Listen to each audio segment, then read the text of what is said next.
Captain Jake Morrison stood on the bridge of the UES Liberty, watching the stars drift by through the main viewing screen.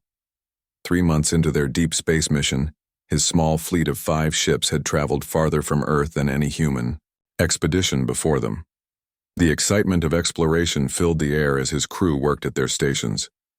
"Captain, we're picking up something on long-range sensors," said Navigation Officer Danny Brooks, his voice carrying a hint of excitement. "It's big, sir. Really big." Jake walked over to Danny's station and looked at the display. The sensor readings showed massive objects moving in formation about 2 million kilometers ahead.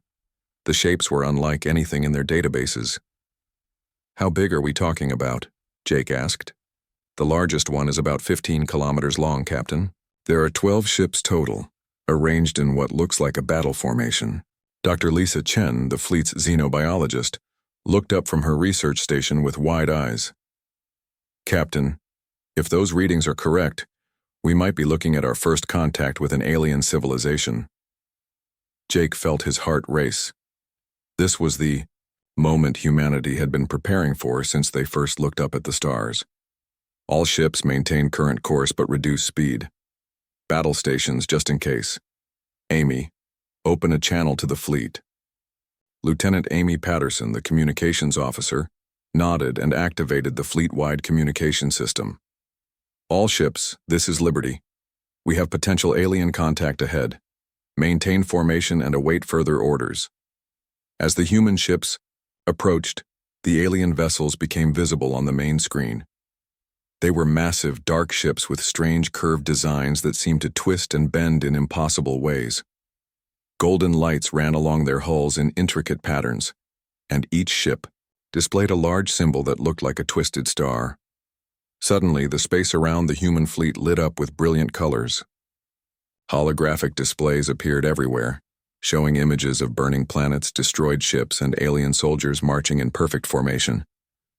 A booming voice filled the bridge, speaking in a language that sounded extremely formal and dramatic. "Behold, inferior beings, you have entered the domain of the mighty Zephyrian Galactic Empire.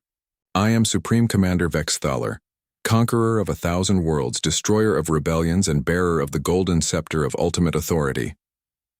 Amy quickly activated the translation protocols, and the alien's words appeared on screen in English. As she read the translation aloud, her voice began to shake. Not with fear, but with barely contained laughter. "We demand your immediate and total surrender. Your pathetic vessels will be absorbed into our glorious fleet. Your species will serve the Empire for all eternity. Resistance is not only futile, but laughably impossible against our magnificent power." Engineer Pete Rodriguez snorted, trying to hold back laughter. The alien's voice had a high-pitched, squeaky quality that reminded him of his little nephew trying to sound scary during Halloween. "Tremble before our advanced technology. Weep at the sight of our unstoppable armada. Your civilization ends today, unless you submit to our gracious rule." That was when Chief Science Officer Karen Walsh lost it completely. She burst into laughter so loud that everyone on the bridge could hear her. The alien's dramatic speech, combined with what sounded like a space opera villain having a tantrum, was too much for her to handle. "Captain," Amy gasped between giggles, "they're demanding we surrender our ships and pledge eternal loyalty to something called the Eternal Throne of Cosmic Dominion." Jake tried to maintain his composure, but the corner of his mouth twitched. The aliens were certainly dramatic. Their holographic display showed what appeared to be their leader, a tall creature wearing elaborate armor that looked like someone had welded kitchen utensils together and painted them gold. The creature had multiple eyes and was waving what looked like a fancy backscratcher while making grand gestures.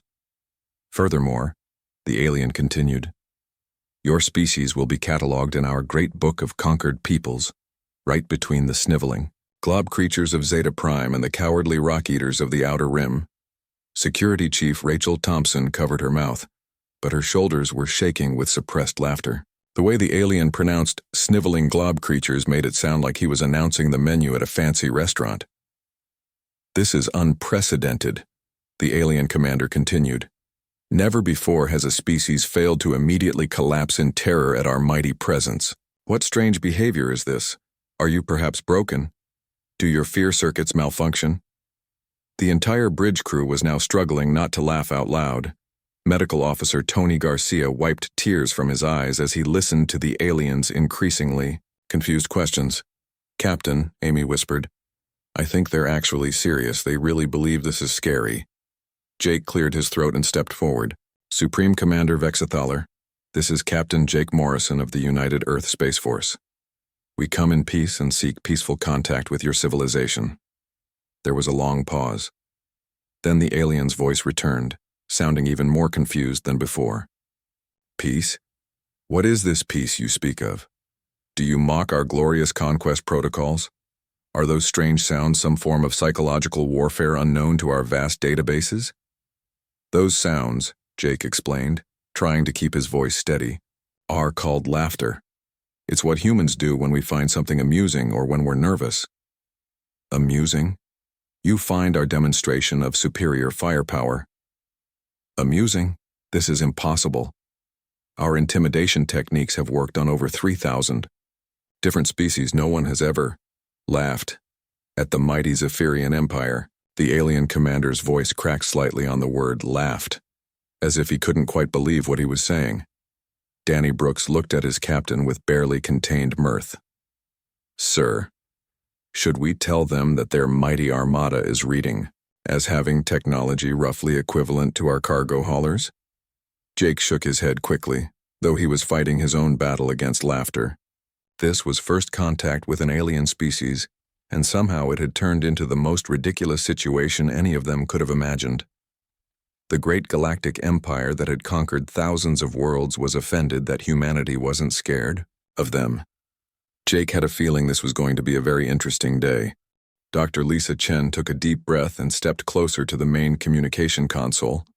As the fleet's xenobiologist, it was her job to establish proper first contact protocols.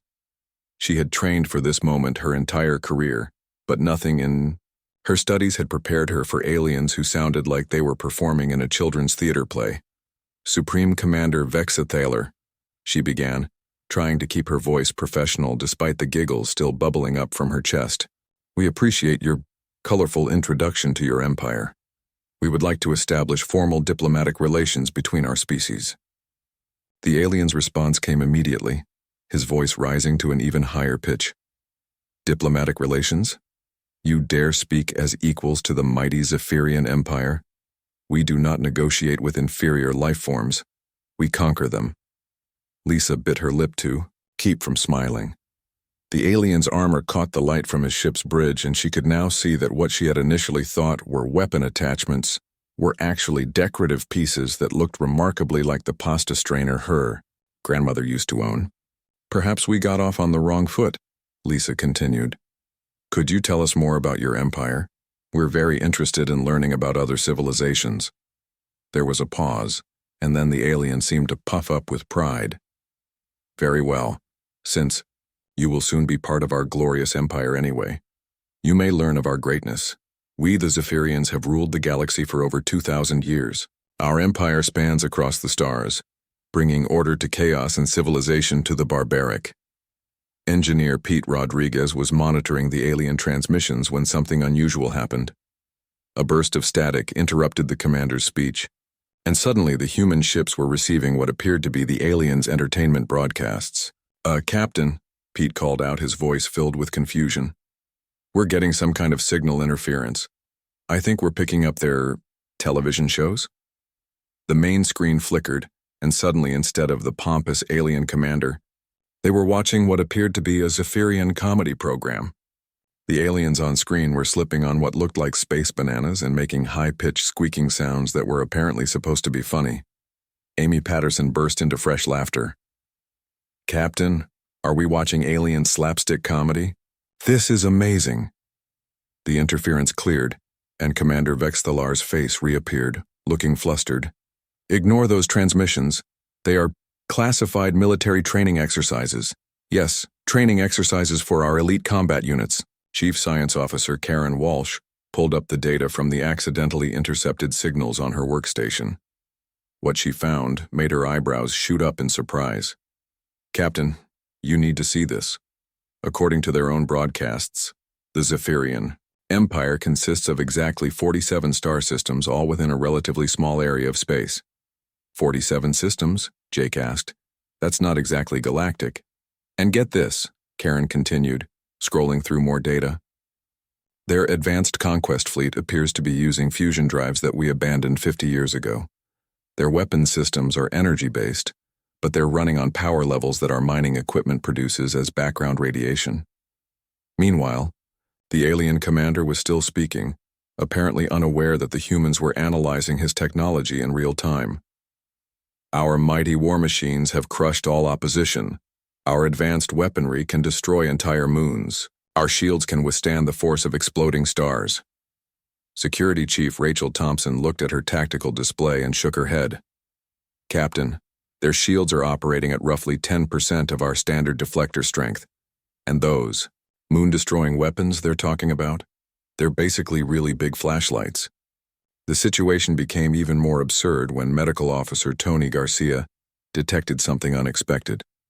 Captain, I'm reading life signs from their ships. The Zephyrians appear to be, well, they're about half the size of humans, and their bone density suggests they evolved on a world with much lower gravity than Earth. So they're small? Jake asked. Very small, and probably quite fragile compared to us. Their mighty warriors would probably have trouble lifting our standard equipment.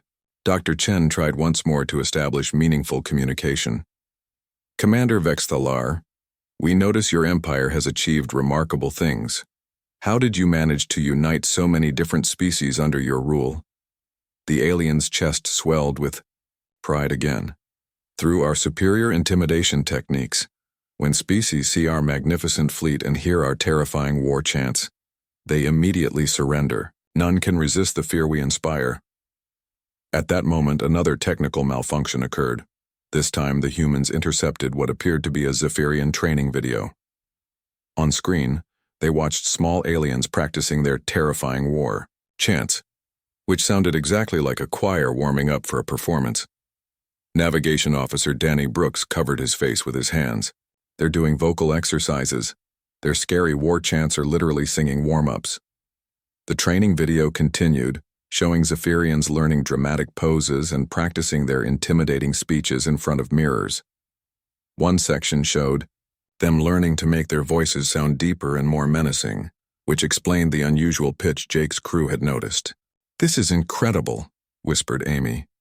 "Their entire military strategy is based on theater and performance art." Commander Vexthalar's voice cut through their observations. "Why do you continue making those strange sounds? Are you attempting to communicate in some primitive alien language? Your constant noise-making is most disturbing to our superior hearing." Dr. Chen realized the aliens genuinely didn't understand human laughter. "Commander, the sounds we're making indicate that we find your culture fascinating and entertaining." "Entertaining? We are not entertainment. We are the supreme military force of the galaxy. How dare you treat the mighty Zephyrian Empire as if we were some form of amusement?" Jake stepped forward, trying to bring some dignity back to the situation. "Supreme Commander, we mean no disrespect. Perhaps we could arrange a more formal meeting. We have much to learn from each other." There was a long silence from the alien fleet. Finally, Commander Vexthalar spoke again, but his voice had lost some of its theatrical boom. You truly do not fear us? Even after witnessing our incredible power?" "Well," Jake said carefully, "we're certainly impressed by your organizational skills and your creative approach to diplomacy." Another pause.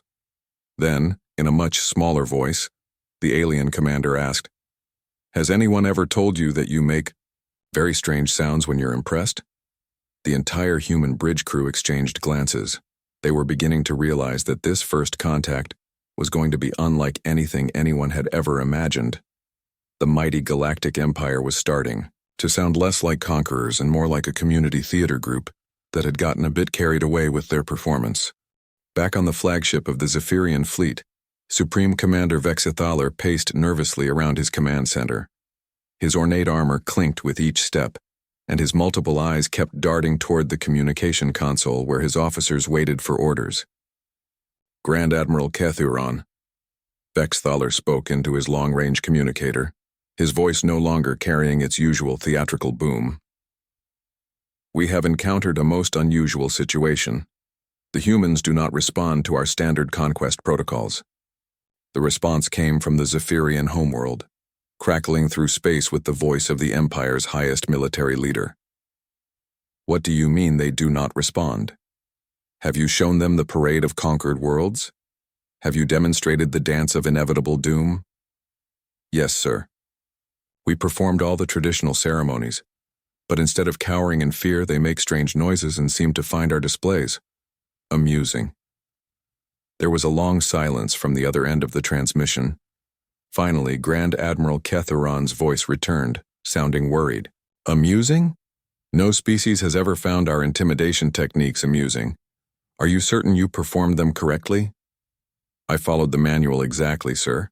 I even used the extra dramatic voice modulation we learned in Advanced Conquest Academy. Meanwhile, aboard the UES Liberty, Navigation Officer Danny Brooks was making a discovery that would change everything. His deep space scanners had been mapping the local star systems, and what he found made him call Captain Morrison over immediately. Captain, you need to see this. I've been scanning the area that the Zephyrians claim as their empire. Danny pointed to his display screen. According to our star charts, their entire galactic empire covers less than 1% of this galaxy's spiral arm. Jake looked at the readings with growing amazement. Are you telling me their galactic empire is actually just a small cluster of local star systems? That's exactly what I'm telling you, sir. And there's more. I'm detecting signs of other civilizations, much farther out, that appear to have no contact with the Zephyrians at all. It looks like the Zephyrians have never actually left their local neighborhood. Chief Science Officer Karen Walsh joined them at the navigation station.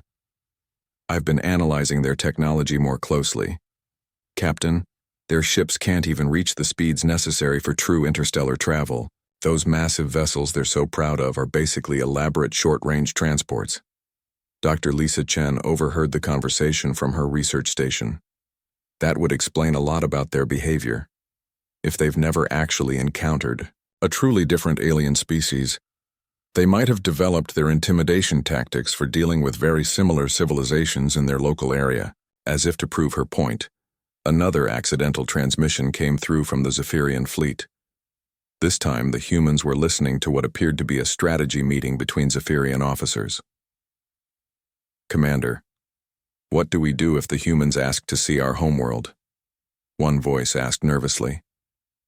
We tell them it's classified military information, another replied. No one can know that we've never actually been more than 50 light-years from home. But what if they want to see our maps of the galaxy? What if they realize we don't actually know what's out there beyond our local systems? Amy Patterson looked up from her communication console with wide eyes. Captain, are they admitting they've never been outside their local star cluster? Before Jake could respond, Medical Officer Tony Garcia made an announcement that surprised everyone. Captain, I've been analyzing the biological data from our scans of their ships. The Zephyrians aren't just small and fragile. They're actually quite peaceful by nature. Their physiology suggests they evolved as a species that avoided conflict rather than engaging in it. Peaceful? Jake asked. Very peaceful. Their brains show development patterns typical of highly social, cooperative species. They're natural diplomats and artists, not warriors. All this conquest talk goes against their basic nature.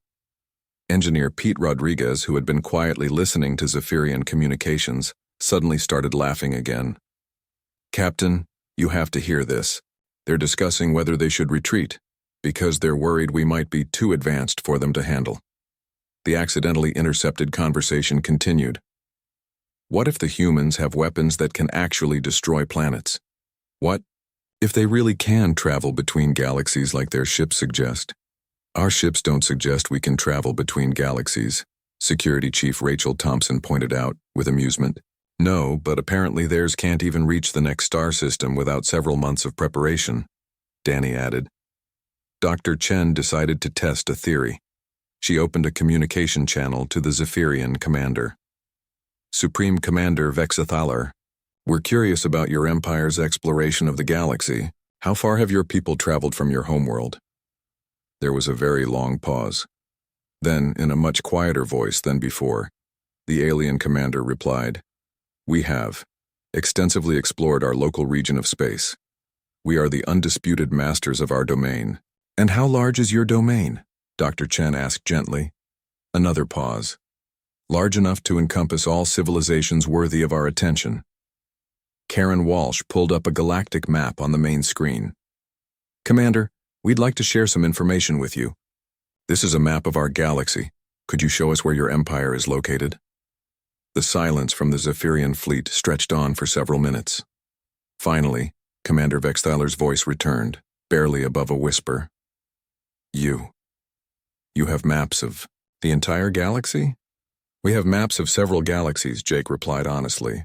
"Commander, how much of the universe have your people actually explored?" The truth came out in a rush. "We have never left our birth cluster of systems. Our galactic empire consists of 47 worlds within a space that takes our fastest ships 6 months to cross.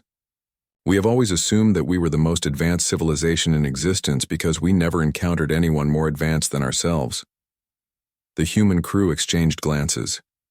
The mighty galactic empire was actually a small collection of local worlds that had never encountered true interstellar civilization. "Commander," Dr. Chen said softly, "there's nothing wrong with that. Every species starts somewhere. But perhaps we should talk about what's really out there in the galaxy." "You mean there are others? More advanced than even you?" "Oh yes," Jake replied. "Many others. The universe is much bigger and more wonderful than either of our species imagined." For the first time since first contact began, Commander Vexthaler's voice carried genuine curiosity instead of artificial intimidation. Would you be willing to teach us about the real galaxy?" The conversation between humans and Zephyrians was just beginning to turn friendly when Navigation Officer Danny Brooks noticed something alarming on his long-range sensors. His face went pale as he studied the readings, double-checking the data before speaking. "Captain Morrison, we have a problem.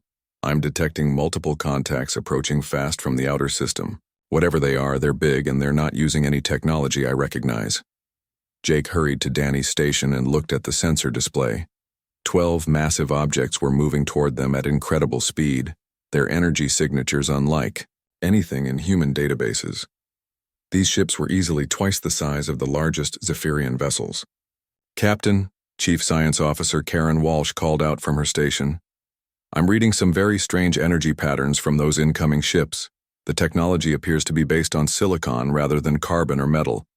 Before anyone could respond, space around both fleets filled with a harsh buzzing sound that made everyone on the bridge cover their ears. Unlike the theatrical communications from the Zephyrians, this new voice was cold and mechanical. "Organic life forms detected. Carbon-based entities located. Silicon superiority will be demonstrated. Resistance will be processed. Surrender will be processed. Existence will be processed." Dr. Lisa Chen looked up from her analysis of the transmission. "Captain, these aren't like the Zephyrians at all. This species appears to be genuinely hostile." On the Zephyrian flagship, Supreme Commander Vexthaler was experiencing his first real terror in decades. His officers were running around their bridge in panic, and their ornate armor was clanking as they bumped into each other. "Commander Vexthaler," Jake called over the communication channel, "do you know who these newcomers are?" "The Nethrak swarm," Vexthaler replied, his voice shaking with genuine fear for the first time since the humans had met him. "We have heard whispers of them from the outer regions. They consume entire star systems, converting all matter into more of themselves. We thought they were just legends." "Legends don't usually show up on sensors," Engineer Pete Rodriguez muttered as he tried to analyze the alien technology. The Nethrak ships moved into attack formation with perfect coordination. Their hulls were dark and appeared to shift and change shape as the humans watched. Energy readings from the ship showed power levels far beyond anything either humans or Zephyrians possessed. "All carbon-based life forms will be converted to useful materials. Resistance serves no purpose. Beginning processing procedures in 60 seconds." Captain Morrison made a quick decision. "All ships, Raise shields and move to protect the Zephyrian fleet. Amy, open a channel to Commander Vexthaler. Captain Morrison.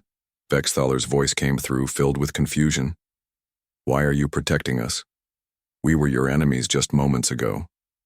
Maybe so, but you're not the real threat here, Jake replied. Besides, nobody processes humans without asking nicely first. The first Nethrak ship fired what appeared to be a beam of pure energy at the largest Zephyrian vessel. The beam struck their shields and went straight through as if they weren't there. The Zephyrian ship's hull began to glow and change color where the beam hit. Our shields are useless against them, Vexthaler cried out. The beam is converting our hull material into something else. Security Chief Rachel Thompson was already working on a solution. Captain, our shields are operating on completely different principles than theirs.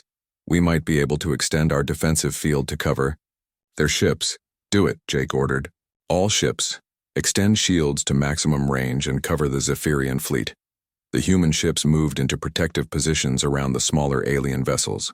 When the next Nethrak energy beam fired, it struck the Liberty's shields and bounced off harmlessly. The Nethrak ships seemed to pause as if surprised by this development. Unexpected resistance detected. Analyzing defensive systems. Carbon-based technology should not be capable of deflecting processing beams. Medical Officer Tony Garcia was monitoring the Zephyrian ships when he made a disturbing discovery. Captain, the Zephyrians who were hit by that first beam are changing. The energy is converting their organic matter into some kind of silicon-based compound. Can we reverse it? Dr. Chen asked. I don't know, but I'm reading similar changes starting in the Zephyrian crew members who were exposed. If we don't do something fast, they're going to be converted into more of those things. Tactical Officer Maria Lopez had been studying the Nethrak attack patterns. Captain, I think I see a weakness. They attack in perfect formation, but they don't seem to adapt their tactics when something unexpected happens. What do you suggest? The Zephyrians might not have strong weapons, but their ships are very maneuverable. If we use them as decoys while we position for better shots, we might be able to surprise the Nethrak. Jake opened a channel to the Zephyrian. Commander. Vexthaler, I need your ships to do exactly what they do best. What do we do best? We are not warriors, Captain Morrison. You're performers. I need you to put on the greatest show of your lives. Make your ships dance, make them move in patterns that don't make sense. Confuse these silicon creatures while we get into position. There was a pause. Then Vexthaler's voice returned with a hint of his old theatrical flair. Captain Morrison, you want us to perform the sacred dance of cosmic confusion? If that's what you call it, then yes, give us the most confusing, most dramatic performance you've ever done. The Zephyrian ships began to move in elaborate patterns, spinning and weaving through space in formations that looked like nothing any military force would use. Their lights flashed in complex sequences, and they broadcast what sounded like ceremonial music across all frequencies. The Nethrak ships stopped firing and seemed to hover in space, apparently trying to analyze the strange behavior they were witnessing. Unusual movement patterns detected. Purpose unknown. Tactical advantage unclear. Processing delayed for analysis. That was exactly the opening the humans needed. While the Nethrak were confused by the Zephyrian performance, the human ships moved into attack positions.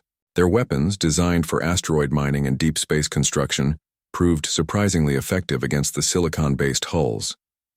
Direct hits on 3 Nethrak vessels, Maria reported. Their hulls are breaking apart. The Nethrak quickly realized they were under attack, but their perfect formation tactics were useless against the combined chaos of Zephyrian dancing and human improvisation. Within minutes, the remaining Nethrak ships were retreating back into deep space. Processing delayed indefinitely. Retreat to safe distance for tactical analysis. As the Nethrak ships disappeared from sensors, both fleets found themselves floating in the quiet of space. The crisis was over, but everything had changed. In the quiet moments after the Nethrak retreat, both fleets floated in space as their crews tried to understand what had just happened. The silence was broken when Supreme Commander Vexthaler's voice came through the communication channel, but this time it carried none of his earlier theatrical drama. Captain Morrison, he said quietly. You saved our lives. You protected us even though we had threatened you. We do not understand why. Jake Morrison looked around his bridge at his crew. They were all listening, waiting to see how this strange first contact would end. Commander, we protected you because it was the right thing to do. That's what humans do when innocent people are in danger. Innocent? Vexthaler asked, sounding confused. But we are the mighty Zephyrian Empire. We are conquerors. Dr. Lisa Chen stepped forward to the communication console. Commander, may I ask you something? In all your years of conquest, how many species have you actually harmed? There was a long pause. Harmed? We do not harm others. Our conquest involves the defeated species joining our empire and sharing in our culture and protection. So you've never actually hurt anyone? Of course not, Vexthaler replied, sounding shocked at the suggestion. What kind of monsters do you think we are? When a species surrenders to us, they become part of our family. We share our art, our music, our poetry. We protect them from real dangers. Chief Science Officer Karen Walsh smiled. Commander, that's not conquest, that's alliance building. It is? Engineer Pete Rodriguez, who had been working on repairing some battle damage, looked up with a grin. Commander, I hate to break it to you, but your mighty Galactic Empire sounds more like the galaxy's friendliest neighborhood watch program. The admission that followed changed everything. Over the next hour, as both fleets worked together to repair damage from the Nethrak attack, the truth about the Zephyrian Empire slowly came out. Our ancestors created the Empire idea because smaller species in our region were constantly fighting each other, Vexthaler explained. We thought if we pretended to be a great military power, we could scare everyone into stopping their wars. Medical Officer Tony Garcia, who was helping treat injured Zephyrians, looked up from his work. So you've been acting like bullies to stop actual bullying? Yes, but we never hurt anyone. When species surrender to us, we invite them to our worlds. We show them our art galleries and concert halls. We teach them our poetry and learn theirs. Most of them end up staying because they like our culture. Amy Patterson started laughing again, but this time it was warm laughter, not the confused giggles from earlier. Commander, you've created an empire based on cultural exchange and mutual protection, and you convinced everyone it was military conquest. Is that bad? It's brilliant, Jake said with genuine admiration. You've achieved peace in your region without firing a shot. Navigation Officer Danny Brooks, who had been studying star charts with some Zephyrian officers, made an interesting discovery. Captain, the Zephyrians have detailed maps of local space anomalies, safe travel routes, and resource locations. Their knowledge of this region is incredible. We have been exploring our local area for over 2,000 years, a Zephyrian officer explained proudly. We know every asteroid, every safe harbor, every dangerous zone within 50 light-years of home. Security Chief Rachel Thompson realized something important. Captain, that's exactly the kind of local knowledge we need for safe exploration, and we have the long-range technology they need to expand their peaceful empire beyond their local region. Dr. Chen saw the potential immediately. We could work together. Human technology for long-range exploration and defense combined with Zephyrian knowledge of local space and their incredible diplomatic skills. Diplomatic skills? Vexthaler asked. Commander, you've managed to keep dozens of different species living together peacefully for centuries. That takes real diplomatic talent. The conversation was interrupted when Tactical Officer Maria Lopez detected something on her sensors. Captain, the Nethrak ships are still out there just beyond our sensor range. I think they're watching us. Jake frowned. They'll be back, probably with more ships. Commander Vexthaler, has your empire encountered the Nethrak before? Only in stories from the far outer regions. Species that escaped from Nethrak attacks sometimes make it to our territory. We always welcome them, but we never had the technology to fight the Nethrak ourselves. Well, you do now, Jake said, if you're willing to work with us. What followed was the strangest alliance negotiation in galactic history.